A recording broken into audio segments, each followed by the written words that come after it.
Hi everyone, this is Jiggy, a portrait and wedding photographer from the Philippines, and welcome to the channel. So in today's video, let's discuss economic lighting setup for beginners, which is the sharpest focusing point, small home studio, flash or continuous light. These are basically the questions that you guys have sent me through my Instagram stories, and I will try my best to answer all, if not most of the questions that were posted there.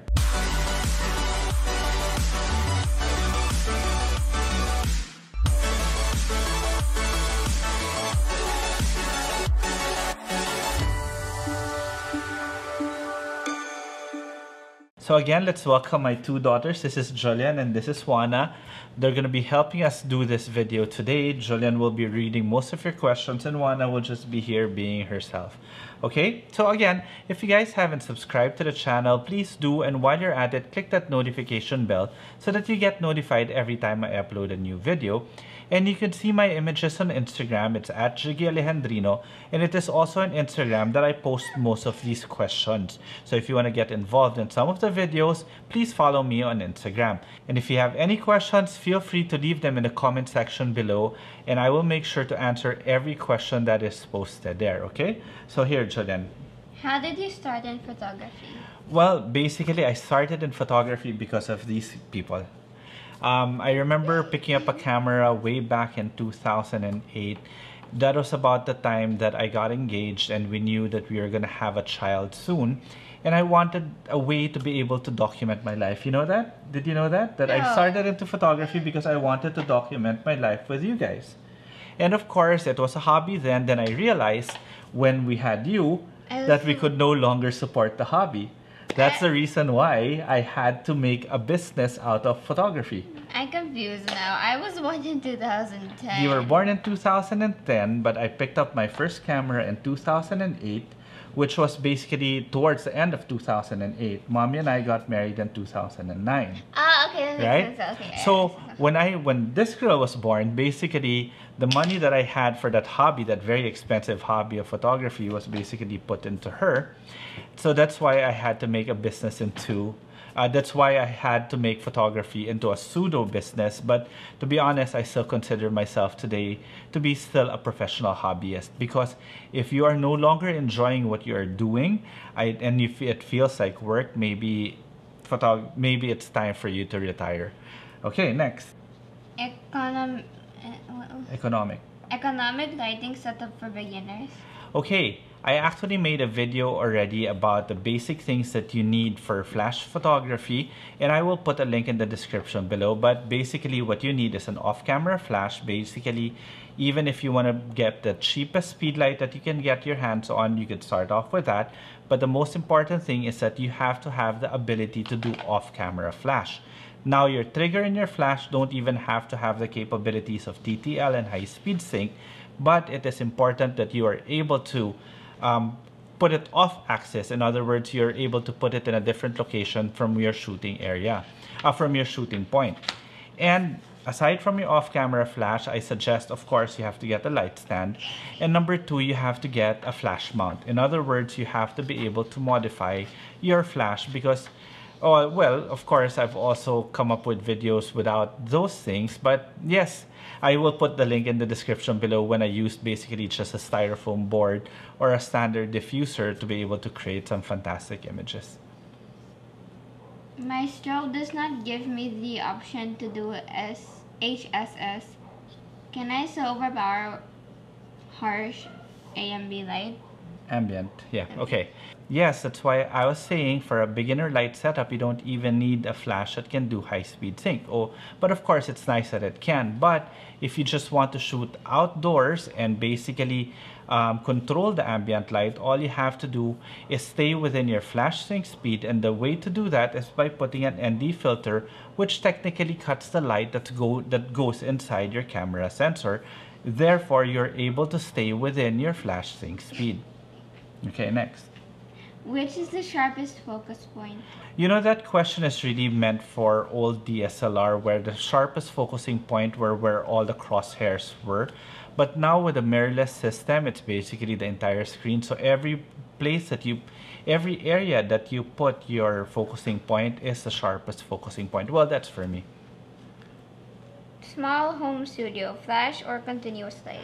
You know, that's a very, very good question, and I think I will make a video specifically for that because I believe that continuous light has its advantages and disadvantages, and at the same time, flash has its advantages and disadvantages. So you guys stay tuned for that. So if you want to see that video, subscribe to the channel. Capture One or Lightroom, which is better? Oh, definitely Capture One. I feel that Capture One gives a better rendition when it comes to color than Lightroom.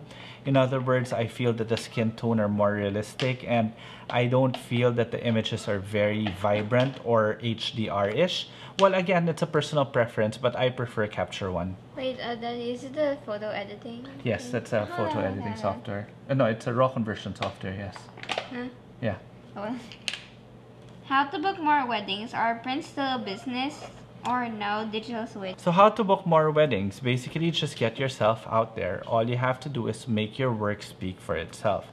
Now, with regards to prints, of course, for us, albums are a must, or at least printouts of maybe about 100 of the best photos in the wedding, because nothing speaks photograph more than actual prints that you could hold on to and really look at. Honestly, I'd say both because like some people they prefer digital and then other people they prefer print. Yeah, but I remember whenever we have like our albums from our trips, you'd rather look at that than our iPad. Okay, true, but right? Like, yeah, but it's now, nice to have both. Yeah, because like now during the pandemic, suddenly I feel like digital's better. Well, it really depends, but it has to be both. Okay. Okay. What are the things you wish you have learned when you started photography? Nothing, because basically you really learn from all your mistakes, and I've shared a few of my mistakes here also. And at the same time, to be honest, everybody is still learning. Until now, I'm still committing a lot of mistakes whenever I am shooting. And in fact, I think I will be uploading a video soon about a mistake that I just did with regards to a shoot that I can't repeat anymore. It turned out okay, but I made so many glaring mistakes in that shoot. You guys just wait for it. Really? Yeah, I did. When? You'll see it afterwards. Okay. How much storage you consumed already? It really depends on how good the year is, but more or less you're talking about 10 to 15 terabytes per year. Okay. I want to do outdoor portraits. What light equipment should I use? So for outdoor portraits, basically you could use ambient light, and all you need is a reflector to be able to manipulate that ambient light. But for me, as a lover of artificial light, I would suggest at least having one decently powered speed light. Any speed light actually will do. You just have to know the limitations of your light. If you don't have enough power to shoot at midday sun, then don't shoot at midday sun. And most essentially, I would suggest getting a very good modifier, a very simple modifier and cheap like an umbrella to start off your off-camera flash photography journey. If you guys want to see how I actually use those umbrellas, again, I will put a link in the description below on a few videos that I've already done to maximize that lowly umbrella. How do you store/archive your photos? Do you delete any of them? Well, basically, right after a shoot, I store it in 2 separate hard drives, one as my master drive and another one as a backup. You guys have to remember this. When you have it in your computer, then you put it in a hard drive and you delete the one in your computer. The one in your hard drive is no longer a backup, but that is your basic master file already. So if you're gonna back up, you have to back up to at least 2 hard drives. So what I do with weddings is that I basically have it in 2 separate hard drives for all the RAW and JPEG files, after which I have it on a USB drive for all the JPEG files only, which I would turn over to the client immediately, so that at least I have a backup already there, even if they are just the JPEG files.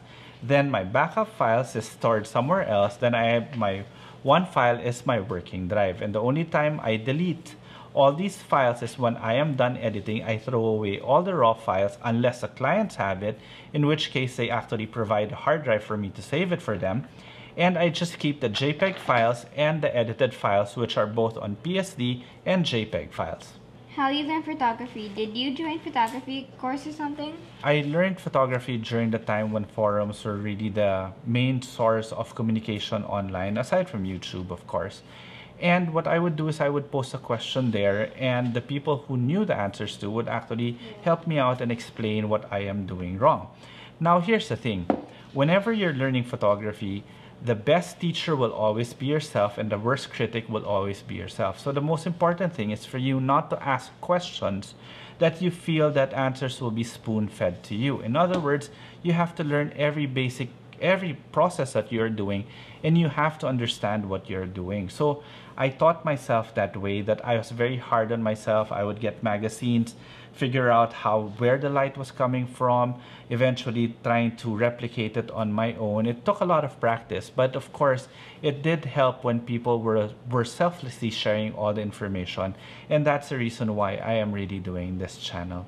So we'll end it there. So I hope you guys enjoyed this video, and if you did, please do subscribe to the channel, and while you're at it, click that notification bell so that you get notified every time I upload a new video. And if you have any questions from everything that I discussed in this video, please leave them in the comment section below so that we can answer it accordingly. And if you want to see my images, you could always follow me on Instagram. It's at Jiggy Alejandrina. Okay, say bye-bye. Say bye-bye. Bye. All right, till the next video.